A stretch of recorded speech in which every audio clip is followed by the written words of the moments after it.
गिरगाव महाराजाचं जे मुखदर्शन आहे ते आताच काही वेळापूर्वी झालेलं आहे।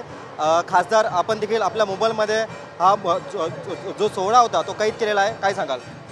एक अतिशय आनंदाचा क्षण मला आज खरं तर इथं न्यायमूर्ती धर्माधिकारी साहेब उभे आहेत माझ्या बाजूला, त्यालाही सांगेन यांनाही सांगेन, संकटातनं दूर कर, तो संकष्टनाशन आहे। देश एका संकटातनं जातोय, लोकशाही खरंच आहे का असं शंका यावी असं आम्ही अनुभवतो, स्वतः सभागृहात अनुभवतो आम्ही हे। आणि मला असं वाटतं की राज्य असो देश असो, निव्वळ अंतर्गत नव्हे बाह्य शक्तींवर सुद्धा जो काय आता परिणाम देशावर होतोय, त्या संकटावर मात करण्याची ताकद आम्हाला दे, तुझे आशीर्वाद राहू दे। आणि आनंदाचा आणि भाग्याचा क्षण आहे आम्हाला। माझ्यासोबत आमदार महेश सावंत आहेत, संतोष शिंदेजी आहेत। आमचा भाग्याचा क्षण आहे, गणपतीला वेळ असून या पहिलं दर्शन त्यांनी आज मला वाटतं अखंड मुंबईत त्या गणपतीचं पहिलं दर्शन गिरगावच्या राजाने करून त्या दर्शनाला उपस्थित राहण्याचं भाग्य मिळालं, हेच आशीर्वाद असं समजतो।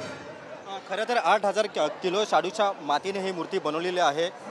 यातलं आणखी ते वैशिष्ट्य आहे यांचं, गिरगावच्या राजाचं खास वैशिष्ट्य आहे, महाराजाचं, राजाचा महाराजा, तर गिरगावच्या महाराजाचं वैशिष्ट्य आहे की ही मूर्ती शाडूची आहे।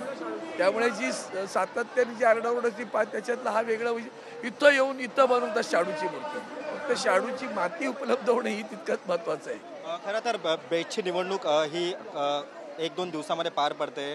ठाकरे आपण देवाच्या आलो ना, राजकारण फार राजकारण नको, मी फक्त आलेल्या संकटातनं दूर कर, सगळी घाण सगळी जाऊ दे, एवढंच माझं मत आहे। धन्यवाद। खरं तर मी देवाच्या दर्शनासाठी आलेलो अशी जी प्रतिक्रिया आहे ती खासदार अरविंद सावंत यांनी व्यक्त केलेली आहे। कॅमेरा पर्सन चरणसह मी रवी कराड, TV9 मराठी, मुंबई।